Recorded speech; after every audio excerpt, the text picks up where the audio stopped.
El monstruo del río. El sacerdote de la aldea era distraído en sus oraciones por los niños y niñas que jugaban junto a su ventana. Para librarse de ellos les gritó: «Hay un terrible monstruo río abajo. Id corriendo allá y podréis ver cómo echa fuego por la nariz». Al poco tiempo, todo el mundo en la aldea había oído hablar de la monstruosa aparición y corrían hacia el río. Cuando el sacerdote los vio, se unió a la muchedumbre.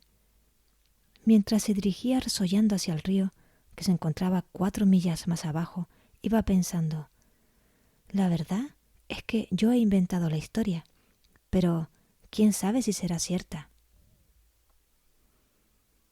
Es mucho más fácil creer en los dioses que hemos creado si somos capaces de convencer a los demás de su existencia.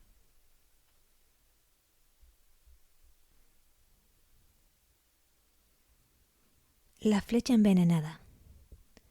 En cierta ocasión se acercó un monje a Buda y le dijo: ¿sobreviven a la muerte las almas de los justos? Como era propio de él, Buda no respondió. Pero el monje insistía, y todos los días volvía a hacerle la misma pregunta. Y un día, tras otro, recibía el silencio como respuesta.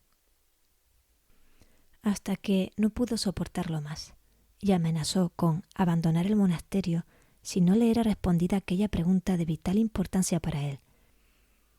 Porque, ¿a santo de qué iba él a sacrificarlo todo para vivir en el monasterio si las almas de los justos no iban a sobrevivir a la muerte? Entonces Buda, compadecido, rompió su silencio y le dijo: «Eres como un hombre que fue alcanzado por una flecha envenenada y al poco tiempo estaba agonizando». Sus parientes se apresuraron a llevar a un médico junto a él, pero el hombre se negó a que les trajeran la flecha o se le aplicara cualquier otro remedio mientras no le dieran respuesta a 3 importantes preguntas. Primero, ¿el hombre que le disparó era blanco o negro? Segundo, ¿era un hombre alto o bajo? Y tercero, ¿era un brahman o un paria? Si no le respondían a estas 3 preguntas, el hombre se negaba a recibir todo tipo de asistencia. El monje se quedó en el monasterio. Es mucho más placentero hablar del camino que recorrerlo, o discutir acerca de las propiedades de una medicina que tomarla.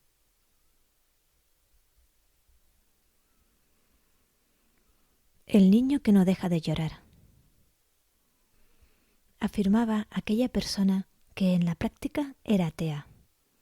Si realmente pensaba por sí misma y era honrada, tenía que admitir que no creía de veras las cosas que su religión le enseñaba. La existencia de Dios originaba tantos problemas como los que resolvía. La vida después de la muerte era un espejismo. Las escrituras y la tradición habían causado tanto mal como bien. Todas estas cosas habían sido inventadas por las personas para mitigar la soledad y la desesperación que ella observaba en la existencia humana. Lo mejor era dejarla en paz, no decirle nada. Tal vez estaba atravesando una crisis de crecimiento y evolución. Una vez le preguntó el discípulo a su maestro: ¿qué es Buda? Y el maestro le respondió: la mente es Buda. Volvió otro día a hacerle la misma pregunta y la respuesta fue: no hay mente, no hay Buda. Y el discípulo protestó: pero si el otro día me dijiste la mente es Buda. Replicó el maestro: eso lo dije para que el niño dejase de llorar. Pero cuando el niño ha dejado de llorar, digo: no hay mente, no hay Buda. Tal vez el niño había dejado de llorar y ya estaba preparado para la verdad, de modo que lo mejor era dejarlo solo. Pero cuando empezó a predicar su recién descubierto ateísmo a otras personas que no estaban preparadas para ello, hubo que frenarle. Hubo una época, la era precientífica, en que las personas adoraban al sol. Vino después la era científica y las personas se dieron cuenta de que el sol no era un dios, ni siquiera era una persona. Por fin vino la era mística, y Francisco de Asís llamaría hermano al sol y hablaría con él. Tu fe era la de un chiquillo aterrorizado, y ahora que te has convertido en una persona audaz, la has perdido. Ojalá llegues algún día a ser un místico y vuelvas a encontrar tu fe.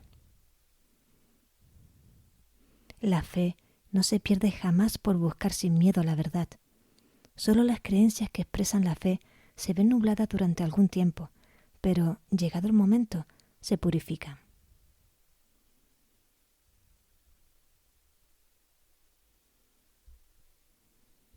El huevo. Nasruddin se ganaba la vida vendiendo huevos. Entró una persona en su tienda y le dijo: «Adivina lo que llevo en la mano». «Dame una pista», dijo Nasruddin. «Te daré más de una. Tiene la forma de un huevo y el tamaño de un huevo. Parece un huevo, sabe como un huevo y huele como un huevo. Por dentro es blanco y amarillo. Antes de cocerlo es líquido y una vez cocido es espeso. Además, ha sido puesto por una gallina». «Ya lo tengo», dijo Nasruddin. «Es una clase de pastel». El experto tiene el don de no acertar con lo evidente. El sumo sacerdote tiene el don de no reconocer al Mesías.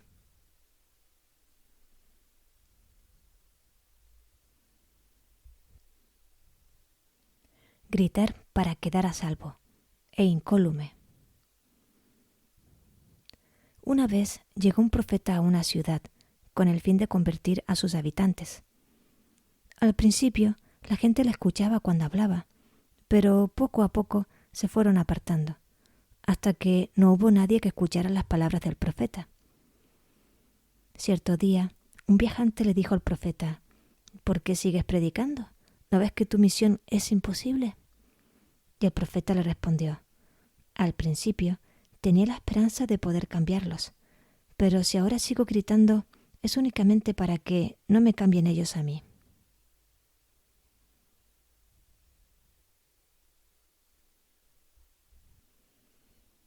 Se vende agua del río.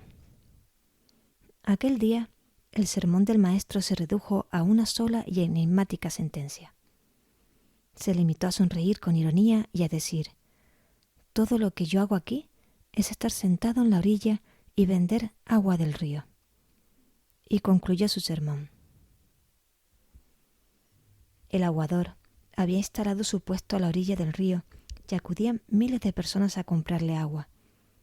Todo el éxito de su negocio dependía de que aquellas personas no vieran el río. Cuando al fin lo vieron, él cerró el negocio. El predicador tuvo un enorme éxito. Venían a él por millares a adquirir sabiduría. Cuando obtuvieron la sabiduría, dejaron de acudir a sus sermones. Y el predicador no podía ocultar su satisfacción, pues había logrado su propósito, que no era sino el de retirarse lo antes posible, porque en el fondo sabía que él tan solo ofrecía a la gente lo que ésta ya poseía. «Si yo no me voy», dijo Jesús a sus discípulos, «no vendrá a vosotros el Espíritu Santo». Si hubieras dejado tan resueltamente de vender agua, la gente habría tenido más posibilidades de ver el río.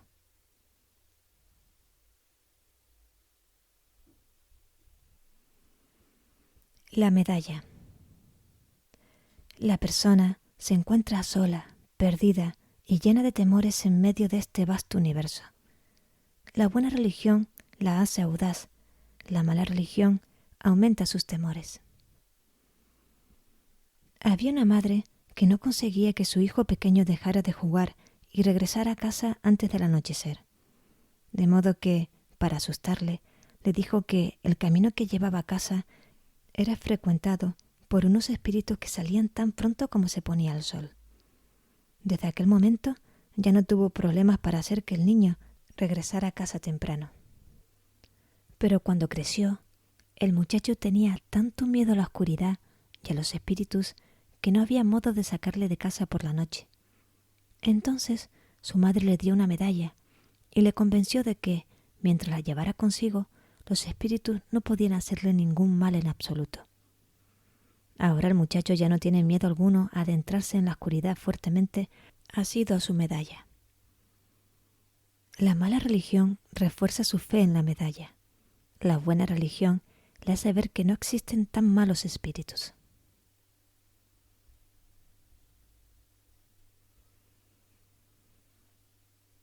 Nasruddin en China. El mulá Nasruddin fue a China, donde reunió un grupo de discípulos a los que preparó para alcanzar la iluminación.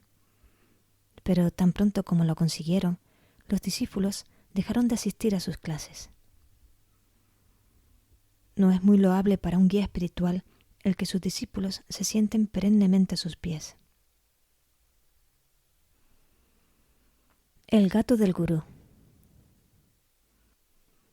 Cuando cada tarde se sentaba el gurú para las prácticas del culto, siempre andaba por allí el gato del ashram distrayendo a los fieles. De manera que ordenó el gurú que atacaran al gato durante el culto de la tarde.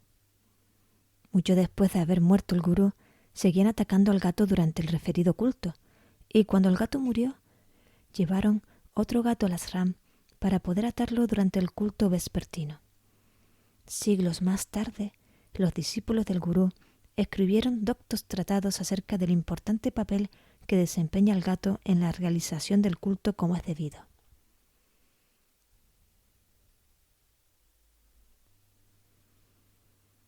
Vestimentas litúrgicas. Octubre de 1917. Ha nacido la Revolución Rusa. La historia humana ha adquirido una nueva dimensión. Dice la historia que aquel mismo mes se reunió en asamblea la Iglesia Ortodoxa rusa y que tuvo lugar un apasionado debate acerca del color del sobrepeliz que había que usar en las funciones litúrgicas. Algunos insistieron vehemente en que debería ser el blanco, mientras que otros defendían, con la misma vehemencia, que debería ser morado. Nerón tocaba la lira mientras ardía Roma. Luchar a brazo partido con una revolución es infinitamente más molesto que organizar una preciosa liturgia. Preferiría recitar mis oraciones antes que mezclarme en reyertas de vecindario.